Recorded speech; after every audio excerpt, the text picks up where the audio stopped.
Di sebuah desa kecil yang terpencil, hiduplah sekeluarga yang bahagia dalam rumah mereka yang sederhana. Mereka adalah keluarga Pandu, yang terdiri dari Pandu sendiri, istrinya Maya, dan anak mereka yang kecil, Ani. Kehidupan mereka sehari-hari dipenuhi dengan tawa dan canda, namun sebuah kejadian tak terduga mengubah semua itu. Suatu malam, ketika bulan purnama menerangi langit, kucing hitam misterius mulai muncul di sekitar rumah mereka. Kucing itu tidak biasa, setiap kali muncul, ia mengelilingi rumah sambil mengeluarkan suara nyaring yang hampir seperti jeritan. Awalnya, keluarga Pandu hanya membiarkannya, mengira itu hanya kucing liar yang mencari makanan. Namun, semakin sering kucing itu muncul, semakin terganggu mereka dengan suaranya yang menyeramkan. Pandu dan Maya seringkali terbangun di malam hari oleh suara kucing itu. Ani, anak kecil mereka, mulai merasa takut dan sulit tidur. Suamiku yang biasanya tenang, mulai merasa gelisah dan kesal dengan gangguan yang disebabkan oleh kucing itu. Hingga suatu malam, ketika kesabaran mereka mencapai titik terendah, Pandu memutuskan untuk mengusir kucing itu. Bersama suaminya, Maya mencoba mengejar kucing itu, namun setiap kali hampir berhasil menangkapnya, kucing itu menghilang begitu saja. Suamiku, semakin frustrasi, akhirnya mengambil ember air dan dengan cepat menyiram kucing itu sebelum ia bisa melarikan diri. Keesokan harinya, suasana terasa lebih tenang. Keluarga Pandu merasa lega bahwa mereka akhirnya bisa tidur dengan tenang tanpa suara mengganggu. Namun, kelegaan itu tidak bertahan lama. Pada malam berikutnya, suara mengganggu itu kembali terdengar. Namun kali ini, suara itu terdengar lebih dekat dan lebih nyaring daripada sebelumnya. Pandu dan Maya terbangun dengan kaget oleh suara itu yang semakin dekat dari jendela kamar mereka. Ani yang terbangun dari suara itu, menangis ketakutan. Mereka segera menyadari bahwa suara itu bukanlah suara kucing. Suara itu lebih mirip teriakan manusia, dengan nada yang penuh dengan amarah dan kebencian. Mereka melihat keluar jendela dan melihat bayangan hitam yang berdiri tegak di bawah pohon di dekat rumah mereka.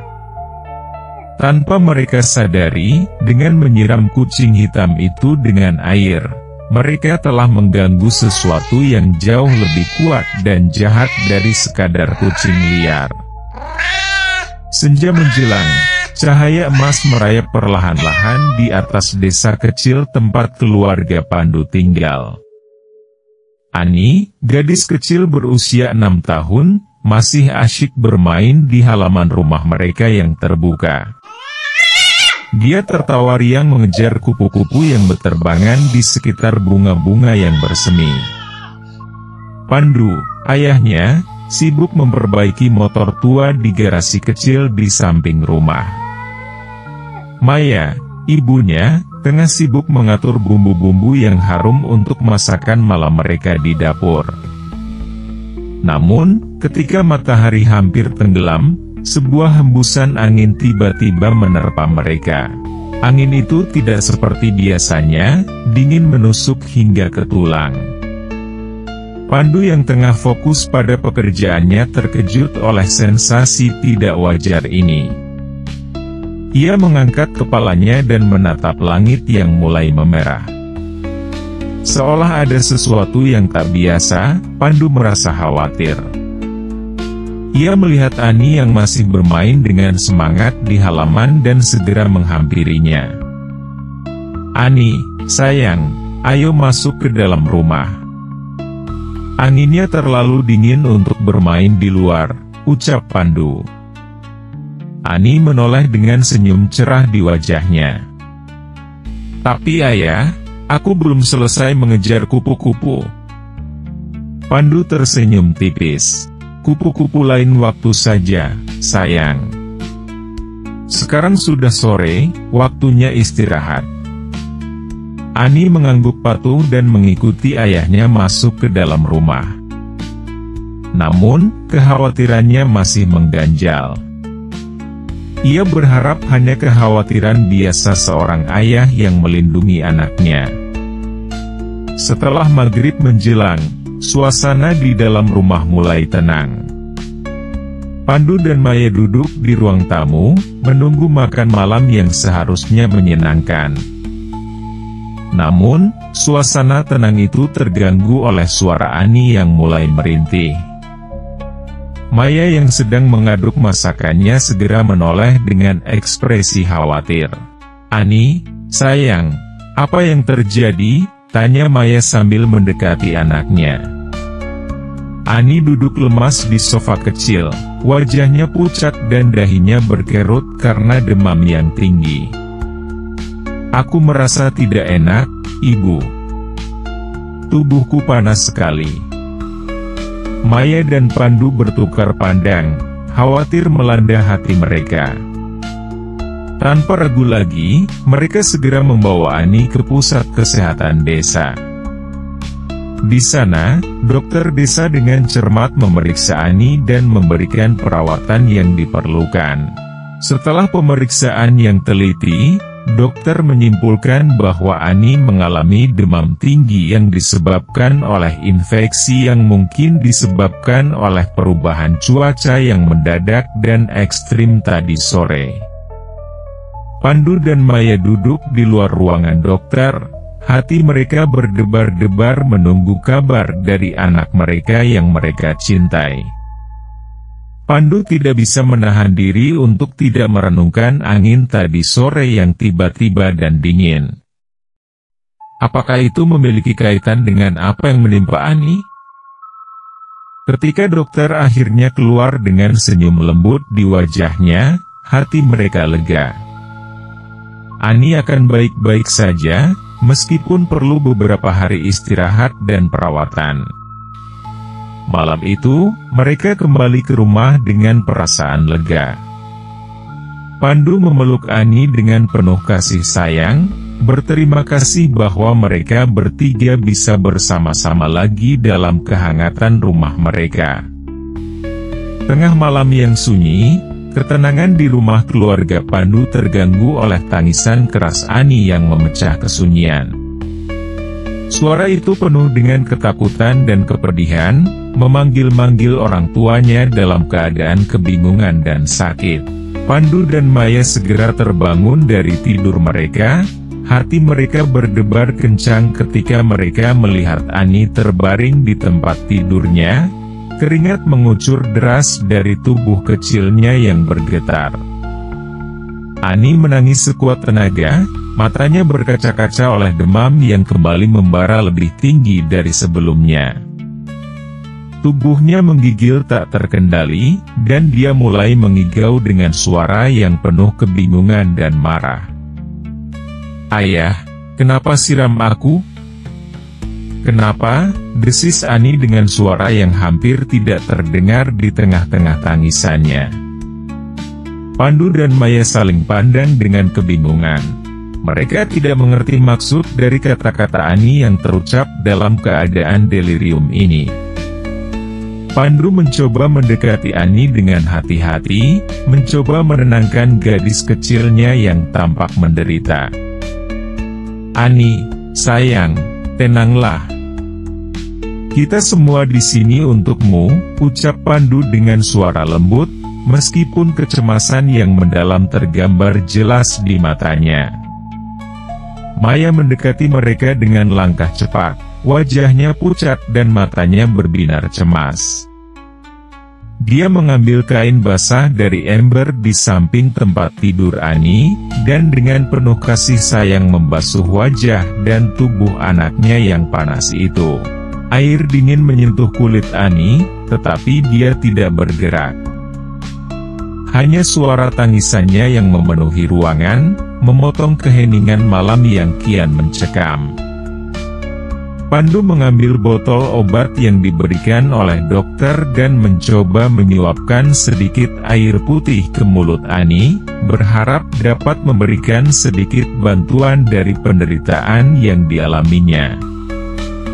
Namun, Ani menolak untuk membuka mulutnya, membiarkan obat itu berceceran di atas bibirnya yang kering. Pagi itu, udara segar pagi mengalir masuk melalui jendela rumah mereka yang terbuka. Pandu dan Maya duduk di samping tempat tidur Ani, wajah mereka masih terlihat pucat akibat kejadian mencekam semalam. Ani, yang sekarang terlihat lebih tenang dan suhu tubuhnya kembali normal, duduk di antara mereka dengan ekspresi penasaran di wajahnya. Keluarga itu kemudian bersiap untuk pergi ke klinik. Pandu menggendong Ani dengan penuh kehati-hatian, masih mencermati setiap gerakan dan perasaan yang mungkin dirasakan anaknya. Mereka memutuskan untuk segera memeriksakan Ani meskipun keadaannya tampak membaik tiba-tiba. Saat tiba di klinik desa, suasana di sana terasa tenang. Tidak banyak pasien pagi itu, dan dokter sudah siap sedia untuk menerima mereka. Pandu dan Maya dengan hati-hati menjelaskan keadaan Ani kepada dokter, yang kemudian melakukan pemeriksaan dengan teliti. Namun, apa yang terjadi begitu dokter memeriksa Ani adalah sesuatu yang membuat mereka semua terkejut. Ketika stetoskop ditempelkan ke dadanya, detak jantung Ani terdengar kuat dan teratur. Tidak ada tanda-tanda demam yang tinggi seperti semalam. Suhu tubuhnya normal, dan anak kecil itu tampak segar dan aktif seperti biasanya. Dokter memeriksa catatan medis Ani sekali lagi, tidak percaya dengan perubahan drastis ini. Pandu dan Maya saling pandang dengan campur aduk perasaan lega dan kebingungan. Ani, yang duduk di pangkuan ayahnya, menoleh ke arah Pandu dengan raut wajah yang polos. "Ayah, mau kemana kita?" tanya Ani dengan suara riang, seolah tidak menyadari kejadian semalam yang menakutkan. Pandu terkejut mendengar pertanyaan itu. "Kita mau ke dokter lagi, sayang," jawabnya perlahan, mencoba mencerna keajaiban yang terjadi pagi itu. Namun, Ani hanya menggelengkan kepala dengan ceria. "Tidak perlu, ayah. Aku sudah sembuh," kata Ani dengan yakin. Pandu dan Maya saling bertatapan, lalu tersenyum dalam kelegaan. Mereka tidak bisa menjelaskan fenomena apa yang terjadi semalam, mengapa demam Ani yang tinggi tiba-tiba turun secara misterius. Mereka meninggalkan klinik dengan perasaan lega dan bersyukur. Sambil memeluk Ani erat-erat, mereka mengucapkan terima kasih dalam hati kepada Tuhan atas kesembuhan anak mereka yang ajaib ini. Malam Jumat yang kelam masih menyelimuti desa kecil tempat keluarga Pandu tinggal. Di dalam rumah mereka yang terbuat dari kayu, suasana tegang dan mencekam kembali terasa. Maya, dengan wajah pucat dan mata yang dipenuhi kecemasan, duduk di samping tempat tidur Ani yang tengah kerasukan. Ani terus mengigau dengan suara yang tidak manusiawi, meminta untuk menemui kucing hitam yang beberapa hari lalu disiram air oleh Pandu.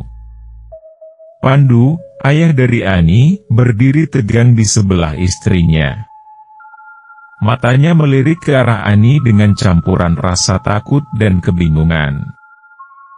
Dia mencoba menenangkan diri dan mencari solusi untuk membantu anaknya. Tiba-tiba, Maya mengangkat wajahnya, pandangannya bertemu dengan Pandu. "Pandu, kita harus bawa Ani ke Pak Ustadz sekarang juga," ucap Maya dengan suara gemetar, ini bukan lagi hal yang bisa kita tangani sendiri. Ani butuh pertolongan yang lebih dari kita. Pandu mengangguk, meskipun ragu dengan apa yang akan mereka temui di hadapan Pak Ustadz. Dia tahu ini adalah langkah yang harus diambil untuk menyelamatkan Ani dari penderitaannya. Tanpa membuang waktu, Pandu segera bergegas keluar rumah menuju rumah Pak Ustadz yang tidak jauh dari desa mereka. Langkahnya cepat dan terburu-buru. Setelah beberapa menit berjalan, Pandu akhirnya tiba di depan rumah Pak Ustadz. Pandu mengetuk pintu dengan keras, sementara hatinya masih berdebar dalam ketegangan. Beberapa saat kemudian, pintu terbuka perlahan.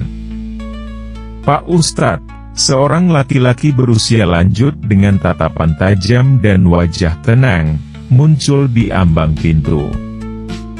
"Pak Ustadz, tolonglah kami," ucap Pandu dengan suara serak, mencoba menahan rasa cemasnya. "Anak kami, Ani, sedang kerasukan.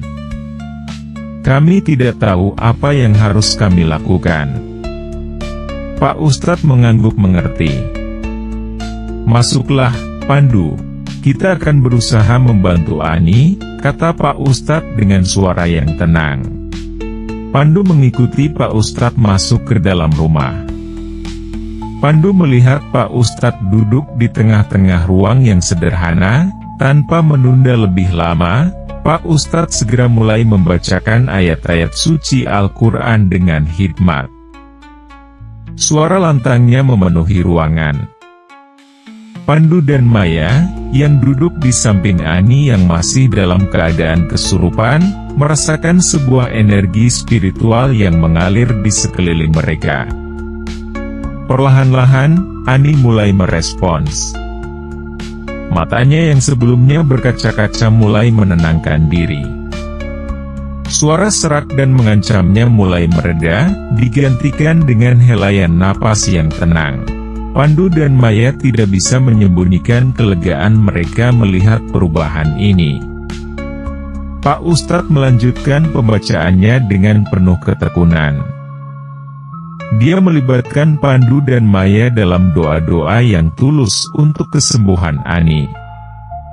Ketika pembacaan selesai, Ani terlihat seperti tidur pulas. Wajahnya yang kini tenang, dan tubuhnya tidak lagi bergetar. Pandu dan Maya saling bertatapan, menahan air mata kelegaan dan syukur. "Pak Ustadz," ucap Pandu perlahan, suaranya serak oleh ketegangan. "Ini semua dimulai dengan kucing hitam yang sering mengelilingi rumah kami setiap malam." Pandu menatap Pak Ustadz, mencari pengertian di matanya yang penuh kebijaksanaan. "Suara kucing itu, Pak," lanjut Pandu, suaranya begitu nyaring dan menakutkan.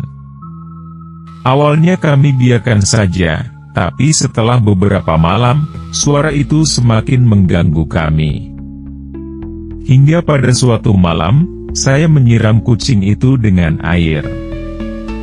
Pandu menghela nafas, mengingat kembali momen itu yang kini terasa seperti mimpi buruk. "Setelah itu, kejadian aneh mulai terjadi di rumah kami. Ani terserang demam tinggi, dan suara aneh mulai terdengar dari dirinya. Seperti suara kucing yang saya siram itu." Wajah Pandu terlihat tegang, dan matanya mengisyaratkan rasa penyesalan. "Saya tidak tahu, Pak Ustadz. Apakah apa yang terjadi pada Ani ini adalah karena saya menyiram kucing itu, atau ada sesuatu yang lebih kuat di baliknya?" Pak Ustadz mendengarkan dengan penuh perhatian. Dia mengangguk perlahan. "Pandu," ujar Pak Ustadz dengan suara yang tenang namun penuh kepastian, "kadang-kadang, ada makhluk atau energi yang kita tidak bisa lihat dengan mata kita sendiri. Mereka bisa hadir di sekitar kita, terutama jika kita merespon mereka dengan cara yang salah. Pandu menelan ludah, memikirkan kata-kata Pak Ustadz. "Pandu, kamu harus mencari kucing hitam itu," ucap Pak Ustadz dengan suara tegas namun penuh kearifan. "Bawalah dia pulang, berikan makanan, dan minta maaf atas apa yang telah kamu lakukan kepadanya." Pandu menatap Pak Ustadz dengan mata terbelalak. Dia tidak pernah membayangkan bahwa solusi atas masalah Ani yang misterius ini melibatkan seekor kucing. Namun, keputusan Pak Ustadz terasa sebagai petunjuk yang tidak bisa diabaikan. "Kucing itu adalah kucing penjaga desa," lanjut Pak Ustadz serius. "Dia memiliki peran penting dalam menjaga keharmonisan dan keamanan di sini. Jika dia diganggu atau disakiti, bisa menimbulkan konsekuensi yang serius bagi penduduk desa, seperti yang kamu alami sekarang." Pandu menelan ludah, merenungkan kata-kata Pak Ustadz dengan hati-hati. Dia merasa bertanggung jawab atas apa yang telah terjadi pada Ani, dan sekarang dia diberi arahan untuk memperbaiki kesalahan itu. Setelah pamitan kepada Pak Ustadz, Pandu bergegas kembali ke rumahnya dengan perasaan tegang namun bertekad. Di tengah malam yang sunyi, langkahnya mantap menapak setapak menuju halaman rumah mereka. Di kegelapan, dia mencari-cari jejak kucing hitam yang sering mengelilingi rumah mereka. Tidak butuh waktu lama bagi Pandu untuk menemukan kucing hitam itu. Dia duduk di dekatnya dengan hati-hati, membawa sepiring makanan yang disiapkan oleh Maya. Kucing itu duduk di hadapannya dengan mata yang tenang namun penuh perhatian. "Duhai kucing penjaga desa," ucap Pandu dengan suara gemetar. "Saya minta maaf atas apa yang telah saya lakukan. Saya tidak tahu bahwa kamu memiliki peran yang begitu penting bagi desa ini. Saya berharap kamu dapat memaafkan saya." Pandu menatap kucing itu dengan penuh harap. Setelah beberapa saat, kucing itu melangkah mendekat, mengendus-endus makanan yang diberikan. Tidak ada kata-kata, hanya hening malam yang kembali mengelilingi mereka. Tetapi Pandu merasakan sesuatu yang berubah dalam udara. Dia merasa sebuah beban yang besar perlahan-lahan terangkat dari pundaknya. Keesokan harinya, suasana di rumah mereka terasa lebih ringan. Ani, yang biasanya riang gembira, tampak lebih ceria meskipun masih dalam proses pemulihan. Maya dan Pandu saling bertatapan dengan senyum lega.